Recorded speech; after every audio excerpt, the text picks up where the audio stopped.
માણેજા ખાતે ક્ષત્રિય અસ્મિતા સંમેલન યોજાયું। આયોજિત આ સંમેલનમાં ક્ષત્રિય સમાજના અગ્રણીઓ તથા ક્ષત્રાણીઓ મોટી સંખ્યામાં ઉપસ્થિત રહ્યા હતા। સંમેલનમાં સંબોધિત કરતા ક્ષત્રિય આગેવાનો દ્વારા મહેન્દ્રસિંહ રાઠોડ તેમજ લખન દરબાર અને અનેક ક્ષત્રિય આગેવાનોએ ભાજપ પર આકરા પ્રહારો કર્યા હતા। પુરુષોત્તમ રૂપાલાએ જે કરેલા વિવાદ અંગે ક્ષત્રિય સમાજ ખૂબ નારાજ છે અને હવે ભાજપ સામે ખુલ્લેઆમ બાયો ચડાવી છે। ક્ષત્રિય સમાજને હલકામાં લેવાનું ભાજપને હવે ભારે પડશે, તેમજ કાયદાને અનુલક્ષીને આંદોલન ચલાવવામાં આવશે અને કાયદાના ધારા ધોરણ મુજબ જ આંદોલનની તમામ પ્રક્રિયાઓ અને ગામડે ગામડે મેસેજ પહોંચાડી અને આંદોલનને વધુ મજબૂત બનાવવામાં આવશે। નરેન્દ્ર મોદીથી લઈને અમિત શાહ પર મોટા ચાબખા મહેન્દ્રસિંહ રાઠોડ તથા લખન દરબારે માર્યા હતા, તો કરણી સેનાના મધ્ય ઝોનના પ્રભારી રવિરાજસિંહ સોલંકી માંજલપુર વાળા તેમને પણ આ સરકારને આડે હાથ લીધી હતી। તેમણે કહ્યું કે હવે આ ક્ષત્રિયની જે તાકાત છે તે ખુલ્લેઆમ બતાવવામાં આવશે। તેમણે ક્ષત્રિયોને લલકારીને ખૂબ જ ખોટું કર્યું છે। વિનાશ કાળે વિપરીત બુદ્ધિ તેમની થાય છે તેવા શબ્દોનું સંબોધન કરવામાં આવ્યું। કહી શકાય કે ક્ષત્રિયોની નારાજગી દિવસે ને દિવસે વધતી જાય છે, ત્યારે હવે જોવાનું રહેશે કે આ નારાજગીના ભાગરૂપે કેટલી જલ્દી ભાજપને આનાથી કોઈ ફેર પડે છે કે કેમ, ભાજપને મોટો ફટકો આવે છે કે કેમ, તે તો હવે આવનારા સમીકરણો જ બતાવશે। ચૂંટણી લક્ષીમાં તો ક્ષત્રિય સમાજ ભાજપ સામે ખુલ્લેઆમ બાયો ચડાવી છે, કારણ કે ક્ષત્રિય સમાજના દરેક અગ્રણીઓ ભાજપથી નારાજ જોવા મળ્યા હતા। રિપોર્ટર કંચન પરમાર સાથે જયદીપ સોલંકી। સિટીમાં રણનીતિ કઈ રીતે કરવી છે એના માટે આયોજન કરી લો। આપણે કેવું કે નરેશસિંહ બેઠા છે, વિક્રમસિંહ બેઠા છે, એ કરશે, આપણે શું કરવાનું? જો સંકલન સમિતિએ ઈમાનદારીથી પોતાની ફરજ નિભાઈ છે। પહેલી વાર જોવા મળ્યું આ લોકોના પ્રેશરમાં આપણા બાપુઓ સંકલન સમિતિ આ લોકોના પ્રેશરમાં નથી આવ્યા, નથી ઝૂક્યા, એટલે નથી ઝૂક્યા। જે હશે જોઈ લઈશું।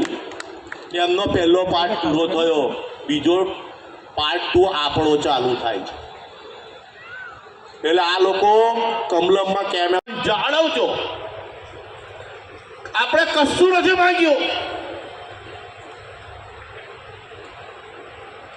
હમણાં એટલો ખરાબ વિશ્વાસઘાત થયો કે આપણને બાપુઓને પૂછે તમારી પાર્ટી કઈ, આપણે કહીએ ભારતીય જનતા પાર્ટી અમારી પાર્ટી। આ તો પ્રેમમાં દગો થયો, આ તો બેવફા શરમ નીકળે। હવે આપણે આપણી પાર્ટી કોને કેવી? અને એક રૂપલો એટલો રૂપાળો મારો સમાજને કદરૂપો કરી નાખ્યો આ લોકોએ। આજે વિચારો એટલી મર્યાદામાં બાપુ બોલ્યા, ઉપર સુધી વાત ના પહોંચી। અલા બ્રહ્મા વિષ્ણુ મહેશને ખબર પડી ગયું, આ બે ચંગુ મંગુ એનાથી મોટા હતા। પાછા ડિબેટમાં ભાજપૂતો આવે છે, ભાડુતી ભાજપૂતો, અને પછી કે છે મોદીજીએ રામ મંદિર બનાવ્યું, આમાં હિન્દુત્વને બહુ મોટું નુકસાન થાય, તમે આવું ન કરો। સલાહ આલે છે પાછા આવ્યા, અને મૂર્ખા આપણે સાંભળીએ છે। અને કરવાનું નથી। અંદર સ્ટેજ પર બધા, એટલે આપણે શાંતિમય આંદોલન કરવા જેવું આપણું મુખ્ય ધ્યેય એક જ છે કે ભાજપને હરાવવું છે। એટલે અમને ખ્યાલ આવી જાય ક્ષત્રિયોની તાકાત શું છે। અત્યાર સુધી આપણે સંગઠન નહોતા થતા, પણ જે રાજકોટમાં જોયું, અમે ગયા હતા 30 વીઘાનું ખેતર હતું, આખું ખેતર ભરાઈ ગયેલું, અને કેટલા તો રસ્તા રોડ ઉપર હતા, ત્યાંય અમને ઉશ્કેરવાનો પ્રયત્ન કર્યો। વચ્ચે 2 ડમ્પર મૂકી દીધેલા, ગાડીઓ નહીં આવી શકી, ચાલી લોકો 1 કિલોમીટર ચાલીને આવ્યા। વચ્ચે માટી નાલાયક વ્યક્તિ છે, એ વ્યક્તિ એ સમાજ માટે બોલી રહ્યો છે। જે સમાજે તો પોતાના રાજા રજવાડા ભારતીના શરણોમાં બલિદાન કરી દીધા, જે સમાજે પોતાનું નથી વિચાર્યું, જે સમાજે તમામ સમાજ માટે માથા આપ્યા, અને જ્યારે સરકારો એવી વાતો કરતી હોય કે પાટીદારોને દરબારોને આમને સામને લાવી દઈએ, ત્યારે હું સરકારોને કહેવા માંગુ છું કે ક્ષત્રિય કોઈ દિવસ જાતિવાદી ના હોય, અને જે જાતિવાદી હોય કોઈ દિવસ ક્ષત્રિય ના હોય છે। આ સરકારોને, આ રૂપાલાને ભાન નથી કે તું એ સમાજની વાત કરે છે, તું એ સમાજમાં વર્ગ વિગ્રહ કરવાનો પ્રયત્ન કરે છે, જે સમાજે તો 18 વરણ માટે પોતાના માથા આપી દીધા. આજે વાત કરવી છે, હું વર્ષોથી બોલતો આવું છું, આજથી નહીં, કે જ્યારે અમેરિકાના પ્રધાનમંત્રી, કેનેડાના પ્રધાનમંત્રી, એમનો જન્મદિવસ હોય, એમનું કંઈક મોટું કામ હોય, ત્યારે ભારત દેશના ટોચના નેતાઓથી લઈને નીચે લગીને બધા લોકો ફેસબુક ભરી દે, બધી સમાચારોમાં બધે ચાલી જાય, બધા ફેસબુકમાં ટ્વીટ કરે, જન્મદિવસની અમને શુભેચ્છાઓ, આ કાર્યક્રમ, પેલો કાર્યક્રમ, ત્રીજો કાર્યક્રમ. મારે પૂછવું છે, જ્યારે આપણા મહાન રાજવી ભાવનગરના કૃષ્ણકુમારસિંહજી ગોહિલ સાહેબનું, મહારાજા સાહેબની જન્મ જયંતિ હોય, ત્યારે કોઈ સરકારમાં કેમ કોઈ કાર્યક્રમ નથી કરવામાં આવતો? ત્યારે કેમ કશું કોઈ કાર્યક્રમ નથી કરવામાં આવતો? જ્યારે રાજા મહારાજોની જન્મ જયંતિ હોય, જ્યારે ઇતિહાસની વાતો હોય, ઇતિહાસના દિવસો હોય, એ દિવસો લોકોને યાદ કરવામાં કેમ નથી આવતા? ત્યારે તો માત્ર રાજપૂત ક્ષત્રિય સમાજની સંસ્થાઓ એ દિવસો સમિતિની વાત કરી. એમ સંકલન સમિતિ 2013માં એટલે 11 વર્ષ પહેલાં શરૂઆત થઈ ગઈ હતી અને ખૂબ અને એમાં કહેવાય ને કે એક એવા સારા વિચાર રોપાણો હતો ને ત્યારે અત્યારે વટવૃક્ષ બન્યું છે અને એના કારણે અત્યારે ગુજરાતની દરેક સંસ્થા એમાં જોડાયેલી છે.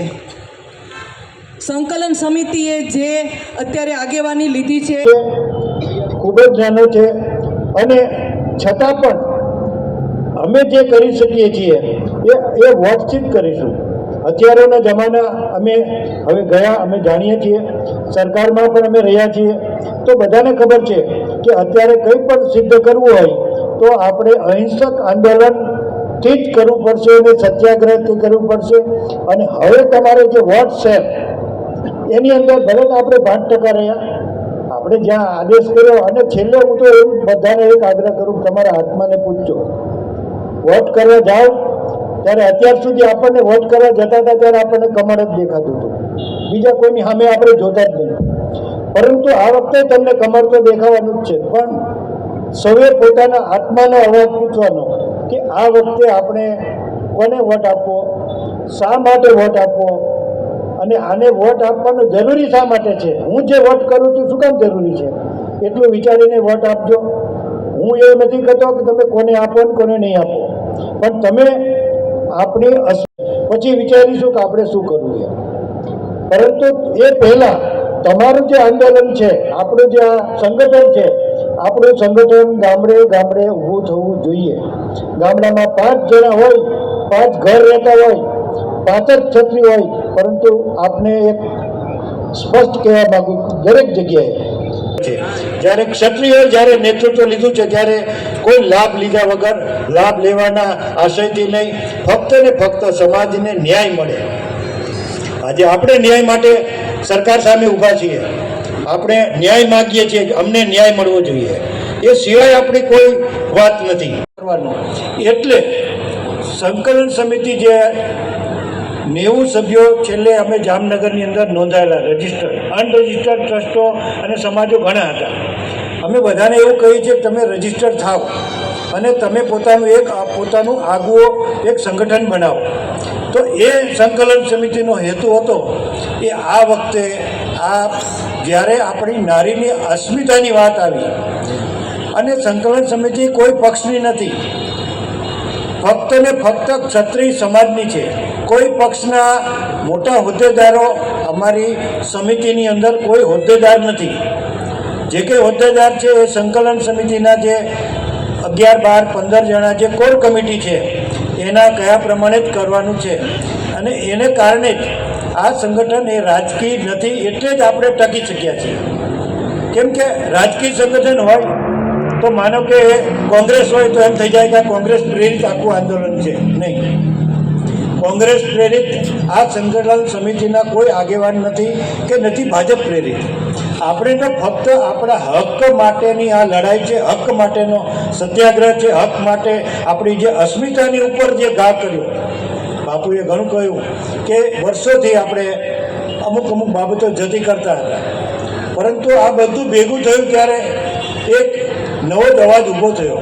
અને આની અંદર હું તો એમ આપ સૌને કહું છું કે આ જે કંઈ ઊભું થયું છે તે એક કુદરતી અને માતાજીની કૃપાથી આ આંદોલન ઊભું થયું છે.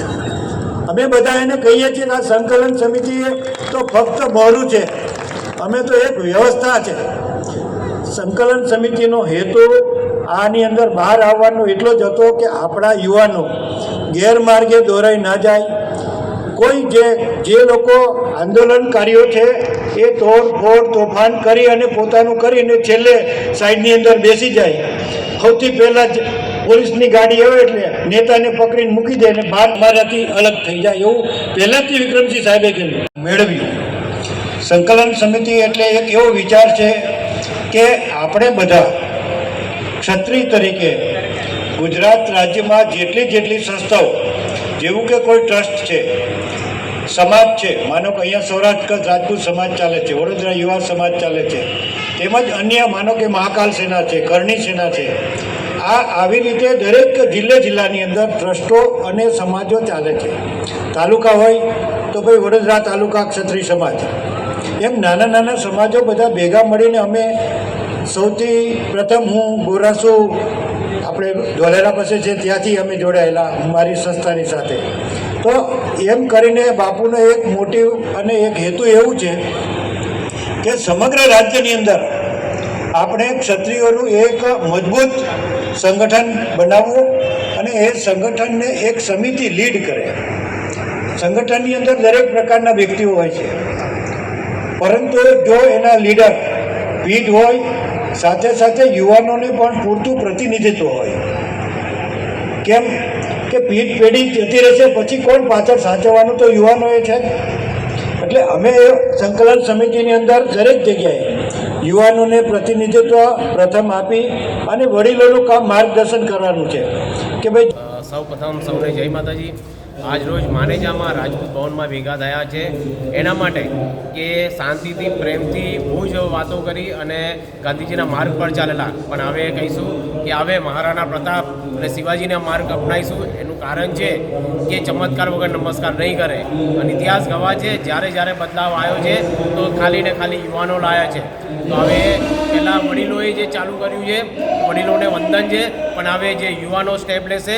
કેમ કે જે બી બફાટ કરીએ છે, જે લોકોએ બોલ્યા છે, જે લોકો કોમેન્ટ બી કરે છે, એક આઈટી સેલની આખી કમિટી બનાવેલી છે કરણી સેનાની. એ કમિટીમાં બધાનું લિસ્ટ નંબર સાથે લેવામાં આવશે અને બધાને ઇલેક્શન પછી એક જોરદાર મેથી પાકનો અમે એમને મેથી પાક ચખાડીશું અને બી સ્વાદિષ્ટ ચખાડીશું કે આ જીવન પોતાને યાદ રહે. ખાસ કરીને ક્ષત્રિયો જેનો ઇતિહાસ છે ભારત વંશમાં, અને ભારત ઓળખાય છે ક્ષત્રિયોથી, એની અસ્મિતા પર ઘા કરવામાં આવ્યો છે. કેવી રીતે ખાસ કરીને આગળની રણનીતિની વાત કરીએ તો અસ્મિતાની વાત આવે, મા દીકરીઓની વાત આવે કે ઇજ્જતની વાત આવે તો ક્ષત્રિયના દીકરા છે હંમેશા તલવારોથી પ્રોબ્લેમો સોલ્વ કરી છે ઇતિહાસમાં બી.